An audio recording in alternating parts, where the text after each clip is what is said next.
दोस्तों आप सभी का बहुत बहुत स्वागत है हमारे चैनल में। इस वीडियो के अंदर अभी हम लोग ह्यूमन बॉडी यानी मानव शरीर, ये काफ़ी ज़्यादा इम्पोर्टेंट टॉपिक है। इससे रिलेटेड 100 क्वेश्चन इस वीडियो में देखने वाले हैं। वीडियो पसंद आए वीडियो को लाइक करें, अपने दोस्तों में शेयर कर सकते हैं। चैनल पर नया सब्सक्राइब करके बेल आइकन प्रेस करें। चलिए शुरू करते हैं। देखिए यहाँ पर हमारा पहला क्वेश्चन दिया गया है, मनुष्य में कुल कितनी हड्डियाँ होती है। तो देखिए करेक्ट आंसर बी हो जाएगा। मनुष्य में कुल 206 हड्डियाँ होती है, आपको याद रखना है। आगे बढ़ते हैं। दूसरा क्वेश्चन दिया गया है, नवजात शिशुओं में हड्डियों की संख्या लगभग कितनी होती है। तो देखिए नवजात जो शिशु होते हैं उनमें हड्डियों की संख्या लगभग 300 होती है। कितनी होती है? लगभग में 300 होती है। ऑप्शन सी यहाँ पर करेक्ट हो जाएगा। तीसरा क्वेश्चन दिया गया है, मनुष्य की खोपड़ी में कितनी अस्थियाँ होती है। मनुष्य की जो खोपड़ी होती है उसमें हड्डियों की संख्या कितनी होती है। तो देखिए करेक्ट आंसर ऑप्शन ए हो जाएगा, 8 अस्थियाँ होती है। चौथा क्वेश्चन दिया गया है, मनुष्य के शरीर में पसलियों के कितने जोड़े होते हैं। तो देखिए पसलियों के जो जोड़े होते हैं वो 12 जोड़े, इस तरह से पूछा जाए 24 होते हैं, जोड़ा में 12 जोड़े। ऑप्शन ए यहाँ पर करेक्ट हो जाएगा। पाँचवा क्वेश्चन दिया गया है, शरीर के सर्वाधिक प्रबल अस्थि होती है। तो देखिए करेक्ट आंसर बी हो जाएगा। जबड़े की जो अस्थि होती है ये शरीर की सर्वाधिक प्रबल अस्थि होती है। छठा क्वेश्चन दिया गया है, मानव शरीर की सबसे छोटी हड्डी है। तो देखिए मानव शरीर की जो सबसे छोटी हड्डी है वो है स्टेपिस, जो कि कान में पाई जाती है। और मानव शरीर की सबसे बड़ी हड्डी पूछा जाए तो फीमर होती है, जो कि जांघ में पाई जाती है। आपको याद रखना है। सी यहाँ पर करेक्ट हो जाएगा। मानव शरीर की सबसे लंबी हड्डी है। तो देखिए लंबी हड्डी फीमर बता ही चुके हैं, फीमर जो कि जांघ की हड्डी होती है। आठवां क्वेश्चन है, निम्नलिखित में से कौन मानव के पैर की हड्डी नहीं है। तो देखिए करेक्ट आंसर बी हो जाएगा। ह्यूमरस जो है ये मानव के पैर की हड्डी नहीं है। बाकी तीनों टिबिया, फीबर और फिबुला, तीनों जो है ये मानव के पैर की हड्डी है। ह्यूमरस अस्थि कहाँ पाई जाती है? ह्यूमरस अस्थि, तो देखिए करेक्ट आंसर सी हो जाएगा, ऊपरी भुजा की हड्डी। ह्यूमरस अस्थि कहाँ पाई जाती है? ऊपरी भुजा में। ठीक है। मनुष्य शरीर में पैरों की हड्डी, तो देखिए करेक्ट आंसर बी हो जाएगा। पैरों की जो हड्डी होती है वो सरंध्री होती है। ठीक है, मनुष्य के शरीर में पैरों की हड्डी सरंध्री होती है। टीबिया नामक हड्डी किस में पाई जाती है? टीबिया नामक जो हड्डी होती है वो किस में पाई जाती है? करेक्ट आंसर बी हो जाएगा, टांग में पाई जाती है। टीबिया नामक हड्डी कहाँ पाई जाती है? टांग में। ठीक है। मानव शरीर के किस अंग की हड्डी सबसे लंबी होती है? बता ही चुके हैं कि सबसे लंबी जो हड्डी होती है वो जांघ की हड्डी होती है, फीमर जिसको बोला जाता है। दांतों तथा हड्डियों में पाया जाने वाला तत्व है। दांतों तथा हड्डियों में पाया जाने वाला तत्व कौन सा है? करेक्ट आंसर सी हो जाएगा। कैल्शियम और फास्फोरस जो है ये दांतों और हड्डियों में पाया जाने वाला तत्व है। वृद्धावस्था में मनुष्य की हड्डियाँ क्यों कमज़ोर हो जाती है? बुढ़ापे की बात हो रही है, तो बुढ़ापे में मनुष्य की जो अस्थियाँ होती है तो ये कैल्शियम की कमी के कारण से जो है कमज़ोर हो जाती है। सी हो जाएगा। अस्थि में कौन सा लवण सर्वाधिक मात्रा में होता है? तो देखिए करेक्ट आंसर ये हो जाएगा, कैल्शियम फास्फेट जो है अस्थि में जो है ये सर्वाधिक मात्रा में होता है। अस्थियों और पेशियों को आपस में जोड़ता है। अस्थि और पेशियों को आपस में कौन जोड़ता है? करेक्ट आंसर बी हो जाएगा। टेंडन जो होता है अस्थि और पेशियों को आपस में जोड़ता है।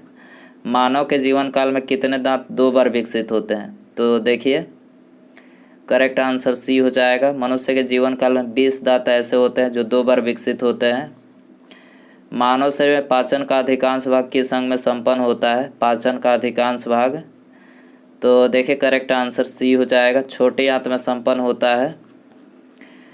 मनुष्य में पाचन क्रिया कहाँ प्रारंभ होती है? तो देखिए करेक्ट आंसर सी हो जाएगा, मुख में। मनुष्य में पाचन क्रिया कहाँ प्रारंभ होती है? मुख में होती है। ठीक है। मनुष्य की पाचन नली लगभग कितने फीट लंबी होती है?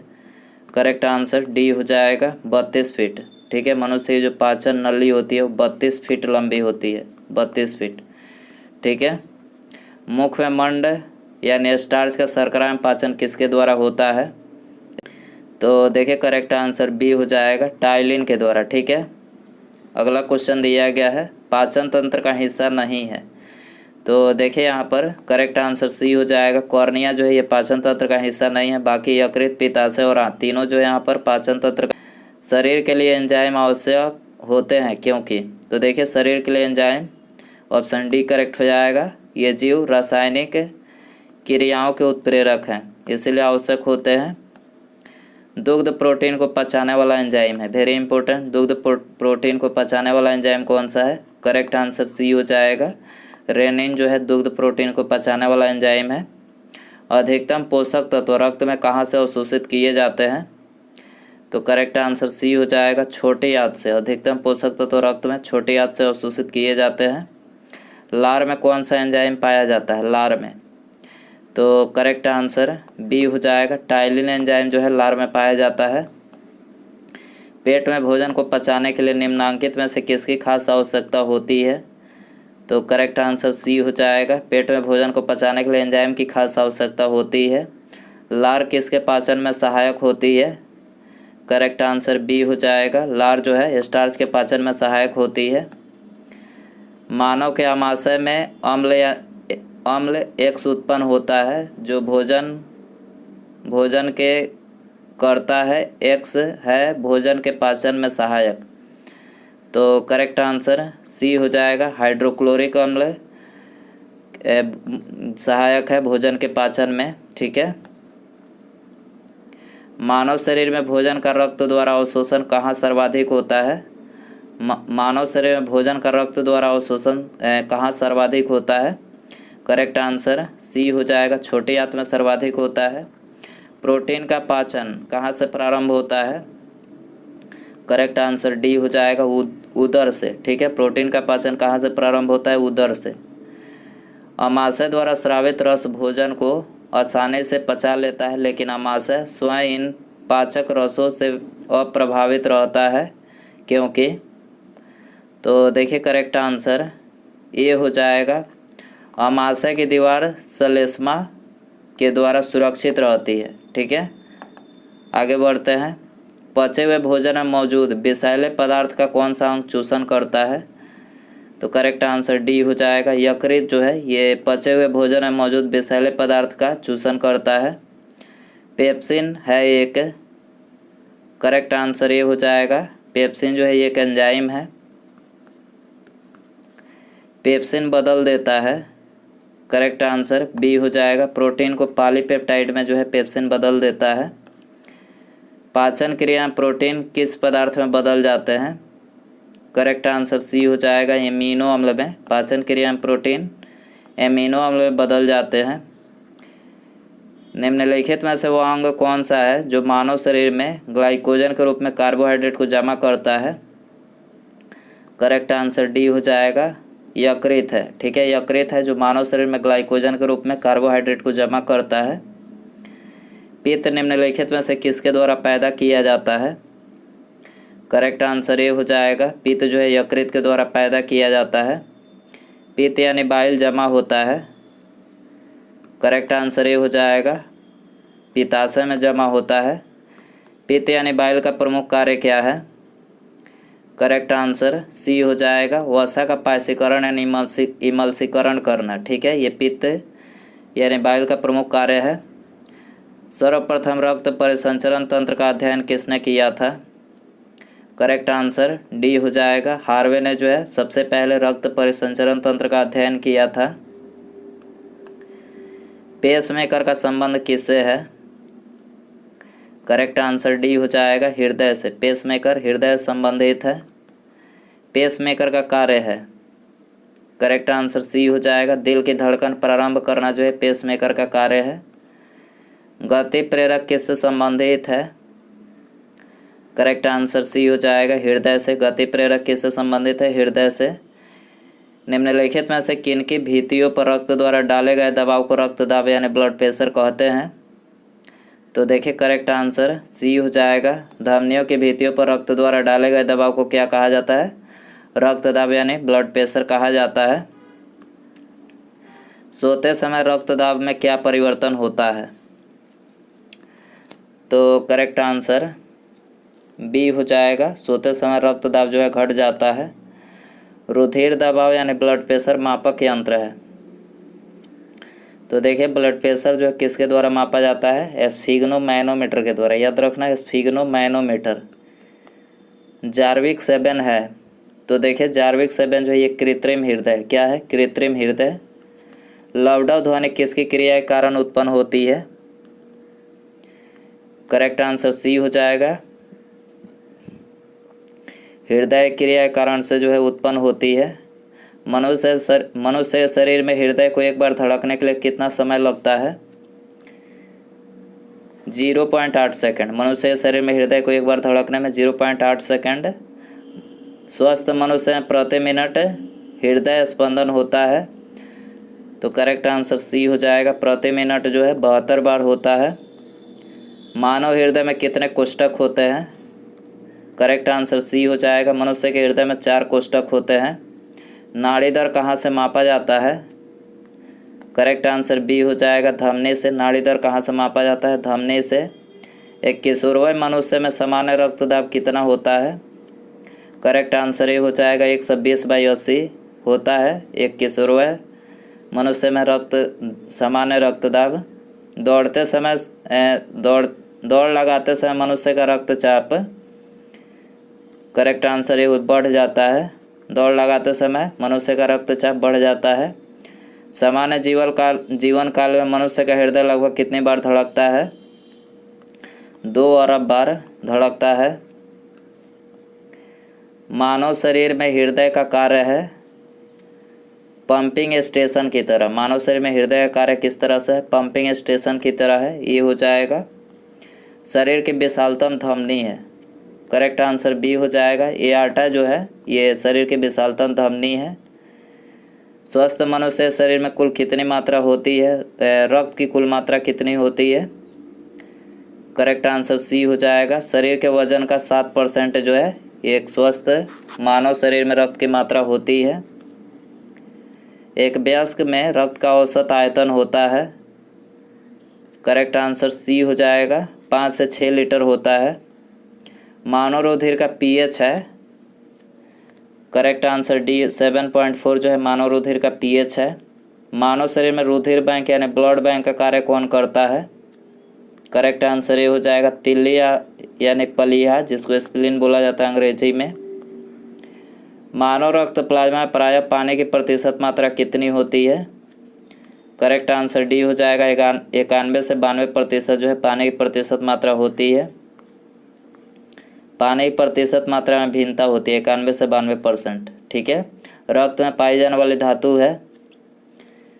करेक्ट आंसर डी हो जाएगा। रक्त में लोहा यानी आयरन धातु पाया जाता है। रक्त का शुद्धिकरण कहाँ होता है?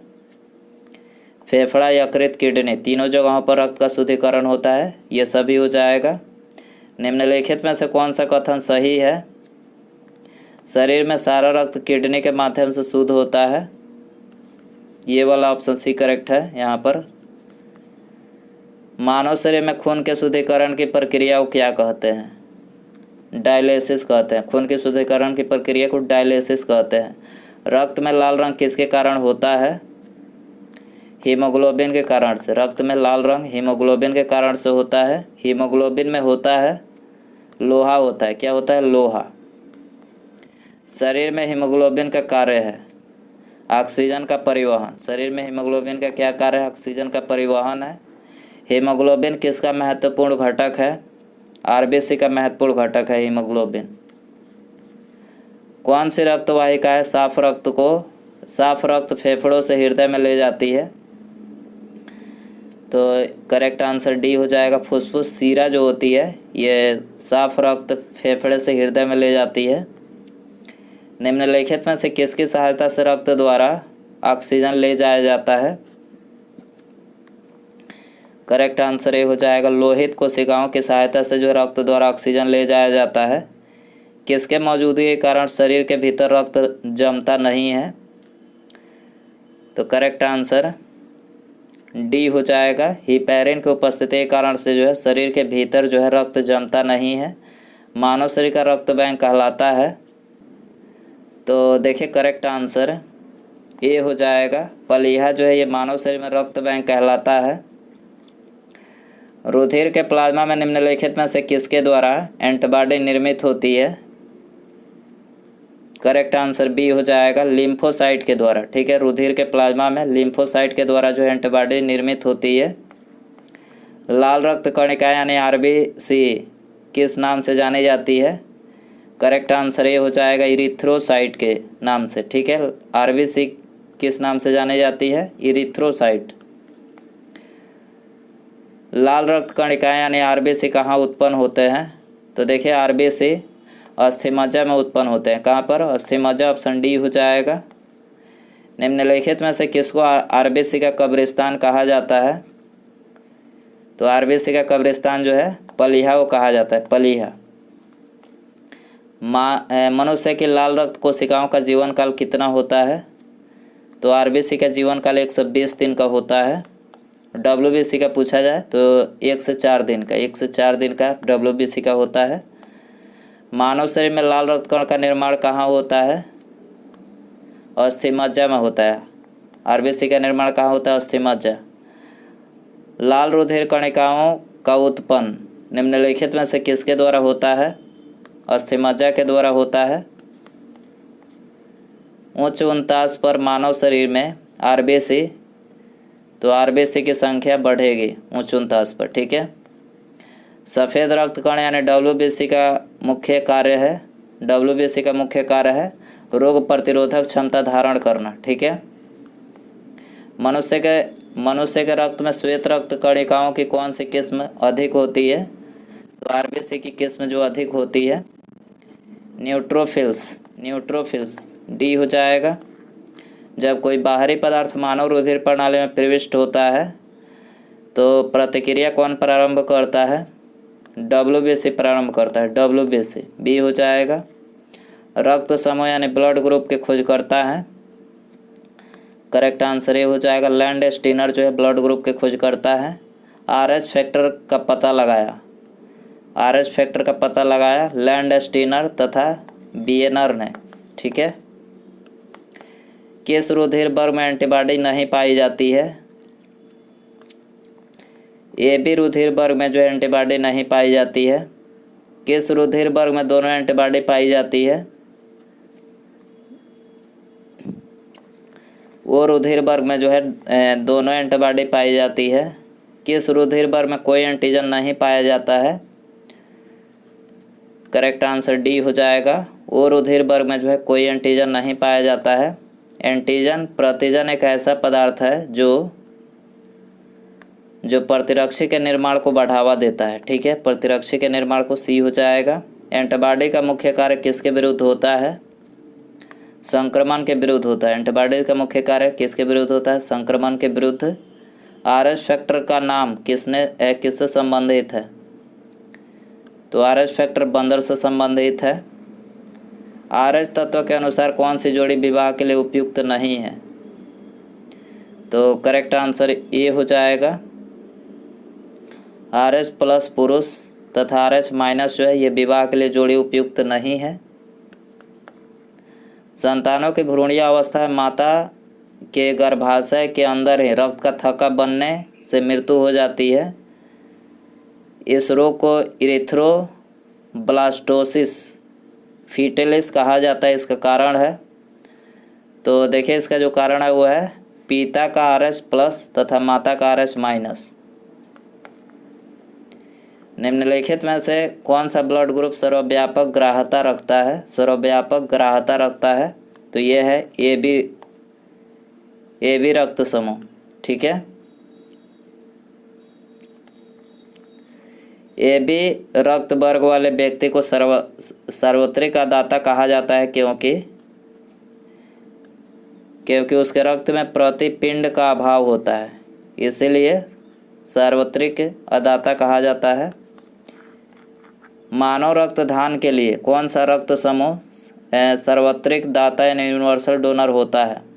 तो देखिए सर्वदाता यानी यूनिवर्सल डोनर जो होता है वो रक्त समूह होता है, ऑप्शन बी हो जाएगा।